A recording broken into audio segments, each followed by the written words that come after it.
The following review is intended for entertainment purposes and targeted for adult fans of the series.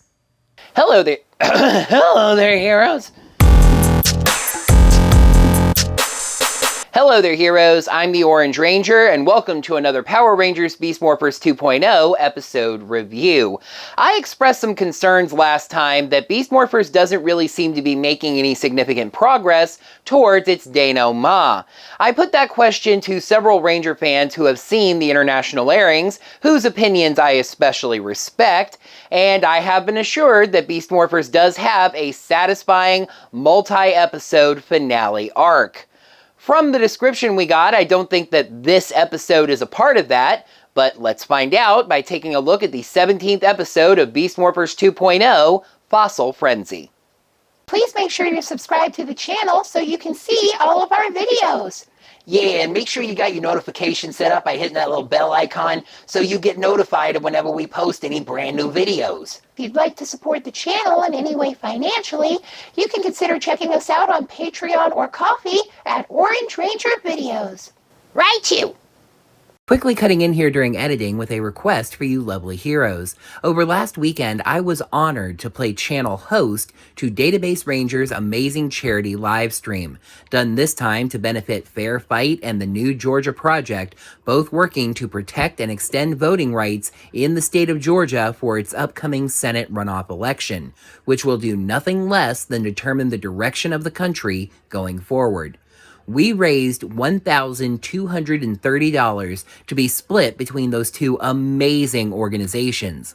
But the work is not done. If we can raise just $270 more by Wednesday, November 25th, this coming Wednesday at 11:59 p.m. Eastern Time, Jacob has agreed to do another stream the 3 days after Thanksgiving, watching Power Rangers Turbo and maybe even Power Rangers in Space if further goals are met.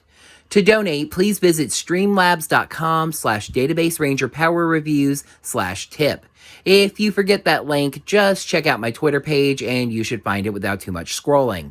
Help the state of Georgia, the state where I live, by the way, shift into turbo. Okay, back to the review. At the Riptide Gym, the Rangers are engaged in an interesting form of martial arts training, fighting with wooden swords and standing on small, round platforms, jumping from platform to platform and trying to avoid being knocked to the ground. Devin wins as the last one standing. Then Zoey's brother Mike walks in, though I had to look the name up on IMDb to give it to you now because she only refers to him as Big Bro at first. His arm is in a sling, injured during an excavation for fossils. He shows Zoey a claw that he believes to be from a brand new species of dinosaur never discovered before. Something like a pterodactyl with a gigantic wingspan and teeth like a T-Rex. Here's your education for the day. Since birds don't have teeth, I didn't think pterodactyls did either. Turns out they did, about 90 of them. Zoey readily agrees, and then realizes that's slightly outside the remit of a laundry girl, so she says that she knows someone in the lab and he'll probably agree to help.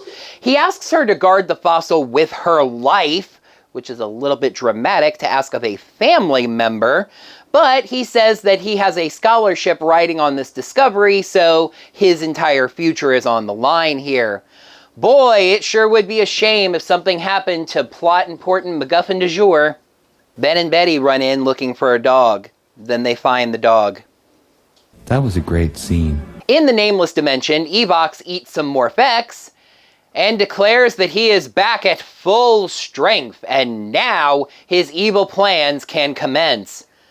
I'm sorry, this is really weak. What exactly had Evox weakened? Being merged with Mayor Daniels? They never really established that the damage from that had carried this far down the line. This is just tossing one line into the script to attempt to explain why Evox hasn't been working on this grand evil plan this entire time. Sorry, dude, I'm not buying it.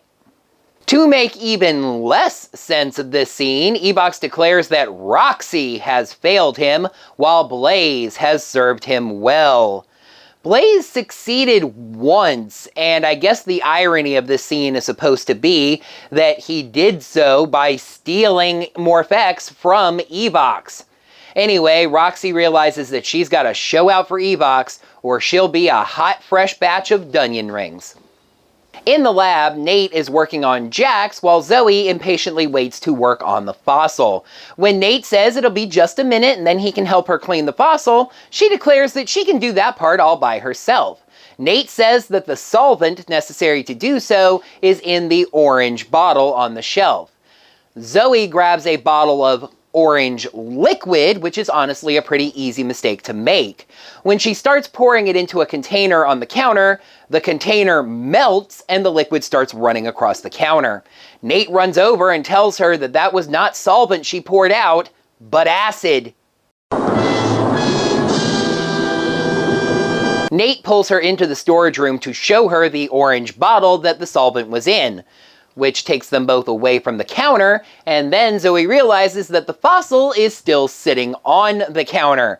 She dramatically dives back to grab the fossil, and honestly, she should have made it. I mean, they should have had her be like 5 feet or so further back, because she had plenty of time to get to it.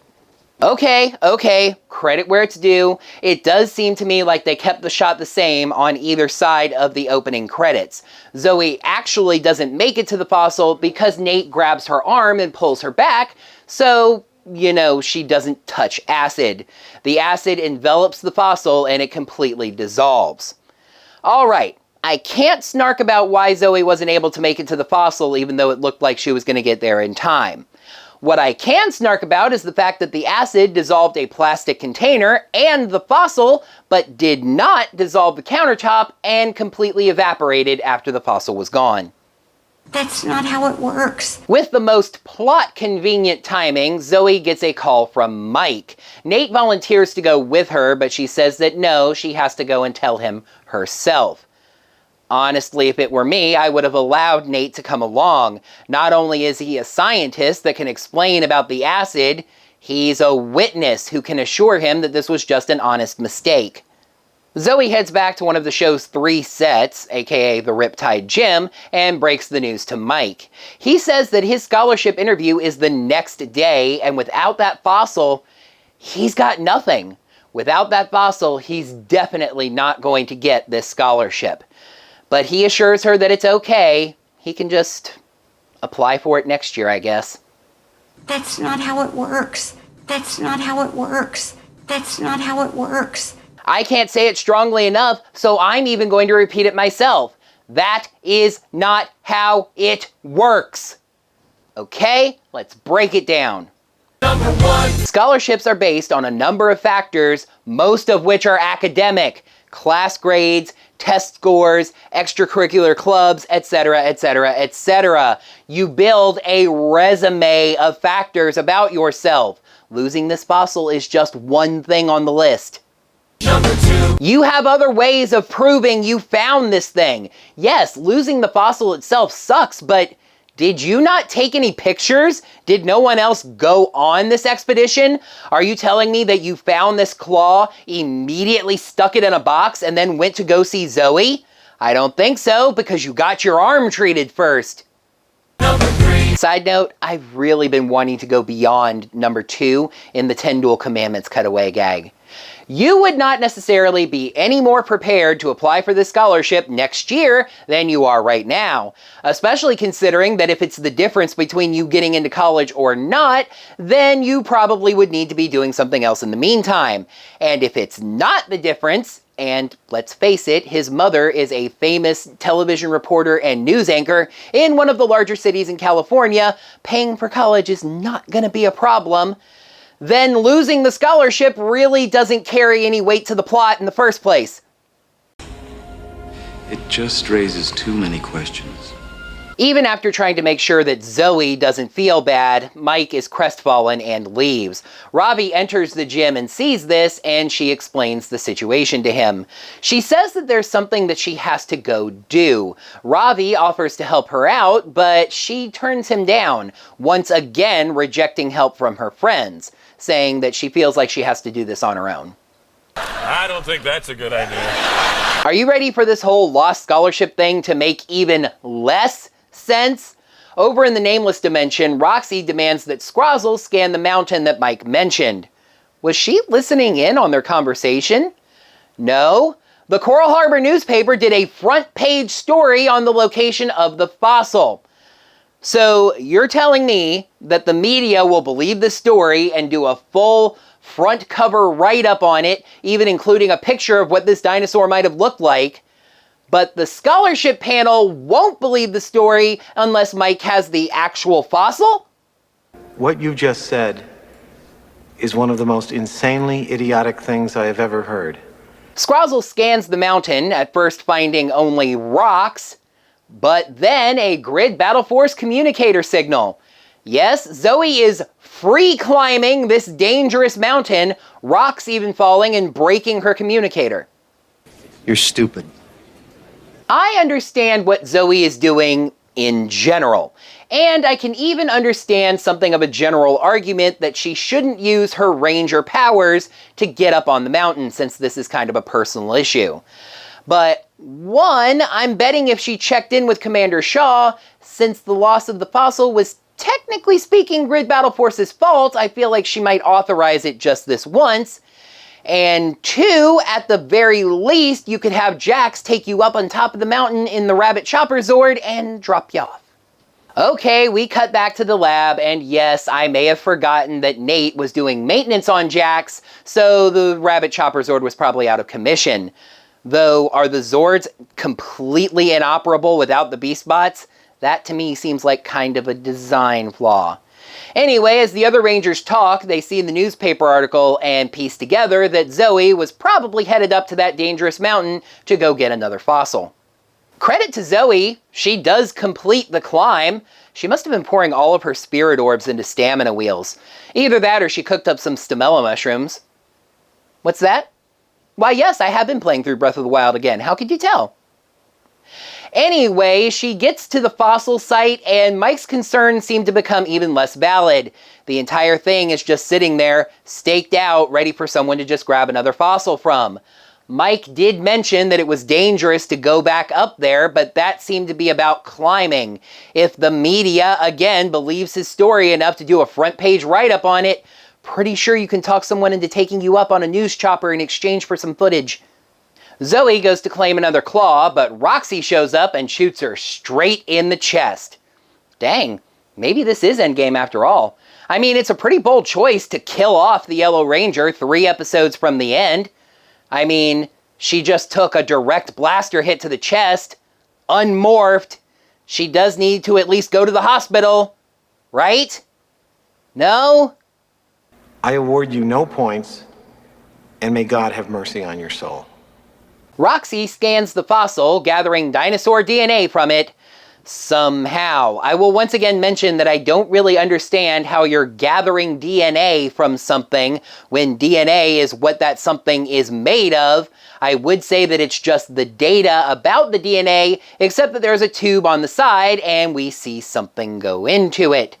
Anyway, the other Rangers then show up, courtesy of Jax and the Rabbit Chopper Zord. Since Zoey didn't answer her communicator, Nate brought her a spare, which will also allow her to morph. Did Zoey get a solo morph? Yes. Did Zoey get a solo morphing sequence? No, at least not here. It was an instamorph, and that is a little bit disappointing, but oh well. Roxy morphs as well, and the original location demands an original fight scene with her and the Tronics, which goes pretty well. Zoey eventually knocks Roxy back, but she lands right near the DNA scanner, which she grabs and leaves. Zoey makes sure to grab another claw from the fossil, and then they all leave via the Rabbit Chopper Zord. Which, technically speaking, means that Zoey did use her powers to help with this. I would have found it really interesting if she had insisted on demorphing and climbing down the mountain herself. Back in the Nameless Dimension, we repeat the previous scene that we had there. Ebox finishes eating Morph X, declares himself to now be at full power, and ready to enact his plans. Deja vu, I just been in this place before. They do go into slightly more detail on that, as Scrozzle says he's developing a brand new type of Gigadrone that will finally crush the Rangers. The real difference in the scene is when Roxy re-enters, saying that her new power will crush the Rangers in half that time. She steps into the combiner machine, which it turns out is also the robotic fabrication device, with the DNA, and steps out with a number of new bird flourishes on her suit. Okay, I guess that makes sense. Actually, it does. I think it was really genius of them to connect this to avian dinosaurs here. We already know that many dinosaurs ended up evolving into birds, and naming this dinosaur the Vulturesaurus allows them to explain why Roxy's suit has bird touches on it without having to explain why simple bird DNA would be any more powerful. Of course, it's a lot easier to believe that something like Falcon DNA would provide her more power than, say, I don't know, flower DNA. Well, I said I wanted a major plot development, and I certainly got one. The new DNA is so powerful that it shorts out and destroys the combiner/fabricator machine, and of course, it can't be replaced. I never buy this. You have the schematics to build the thing, you have the ability to fabricate parts, it can be repaired. But why does this even matter? This is the machine that reprints Blaze and Roxy each time they're destroyed. No more infinite lives, kiddos. One more shot at this. The two of them bicker over destroying the Rangers and teleport away. Showcasing just how vestigial the B-plot was to this episode, it just goes ahead and kind of wraps it up now. Zoey meets Mike at the gym and presents him with the new fossil piece, as well as a DNA scan that confirms Vulturesaurus is a brand new dinosaur species. She then gets a call on her wrist comm and leaves him to be happy about that. That was a great scene. Blaze and Roxy are taking a nice stroll through town when the Rangers confront them. Blaze says he wants the Rangers to help him settle a little bet with Roxy. Who can destroy the most Rangers? Devin says he's not betting on either of them. I'm actually betting on them, the Beast Morphers Rangers, Devin specifically, since, you know, Robo-Blaze and Robo-Roxy are Rangers. They are. Rangers morph, Striker Morphers confirmed, moving on. Blaze and Devin face off while Roxy beats around the other four with her new powers. They try to surround her, but she grabs Robbie and Zoey with tubes. They're able to use Beast X mode to break out of them, but otherwise it doesn't help much. Even Zoey's spin strike barely makes a dent. Roxy then pulls a real surprise, absorbing a bunch of stuff from around her and growing.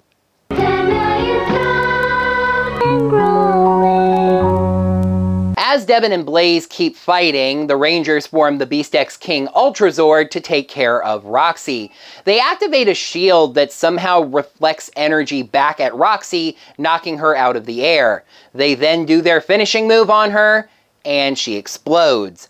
The episode is a little bit unsubtle about informing the Rangers of just what this means, as Scrozzle teleports in just to yell at Blaze about this, since he knows he doesn't have the parts to repair the robot printer. They teleport away, and Devin prepares to tell the rest of the team. At the gym, the Rangers celebrate Robo-Roxy's hopefully permanent defeat. However, this is the end of a Modern Era Power Rangers episode, so somebody has to apologize. It's Zoey this time, the Focus Ranger apology variant. She apologizes to the rest of the team for trying to do everything herself, since she's realized that if the Rangers didn't save her up on that mountain, she'd be toast. Secondary wrap-up as Mike shows up. Of course, he got the scholarship. I maintain that he would have gotten the scholarship anyway. And he thanks his sister for being so amazing when everything he went through in this episode was actually her fault. He does tell her not to do something that crazy again, or he'll tell their mom. Of course, it's something that he actually did first. And what's she gonna do, a story on it? Ben and Betty bring the dog back to the gym and it steals Devin's hot dog, which I actually thought was pretty clever because Devin froze when he saw the dog. The actual canine, not the hot dog. That might have been a clever play on words there. Anyway, Ben and Betty then find the dog putting ketchup on the hot dog, which was incredibly stupid, but did make me chuckle. The dog then squirts them with the ketchup for the apparently necessary slime gag, and let's just throw some friggin' shades. Episode 17, Fossil Frenzy. Pros, fairly clever way to get Roxy new powers, pretty good Power Rangers moral, and a nice family piece.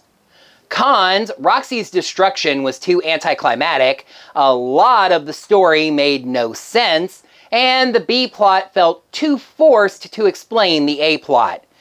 This was a good episode with significant problems, which means overall it was decent.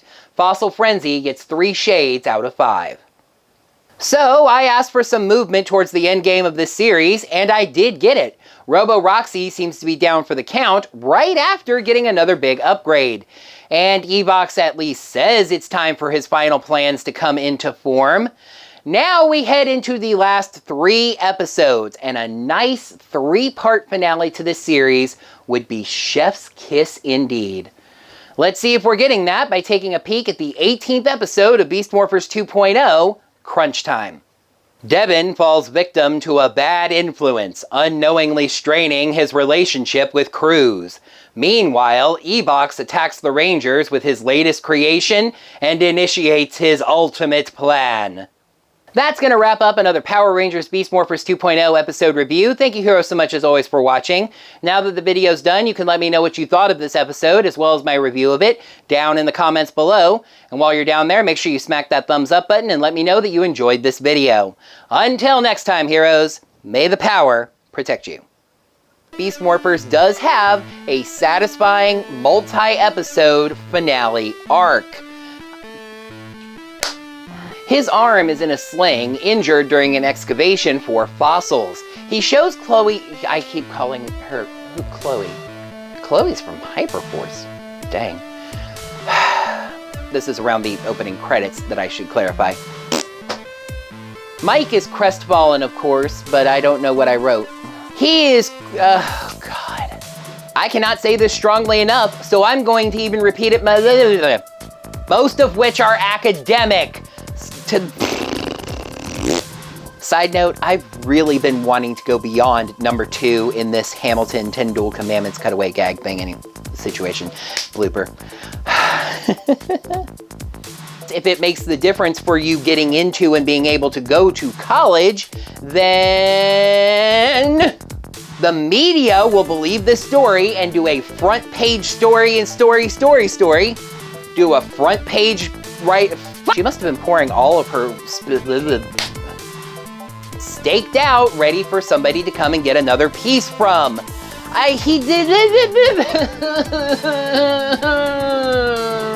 Zoey goes to grab another claw, but and the combiner machine, as it turns out, is also the robotic fabrication device, which you have the ability to fabricate parts. Nothing can be the combiner / fabricator. And God.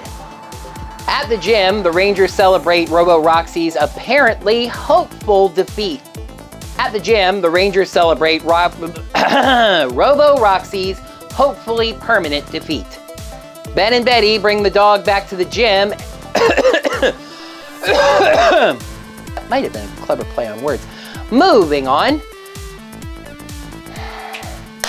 And Evox at least says that his final plans are coming to fruition.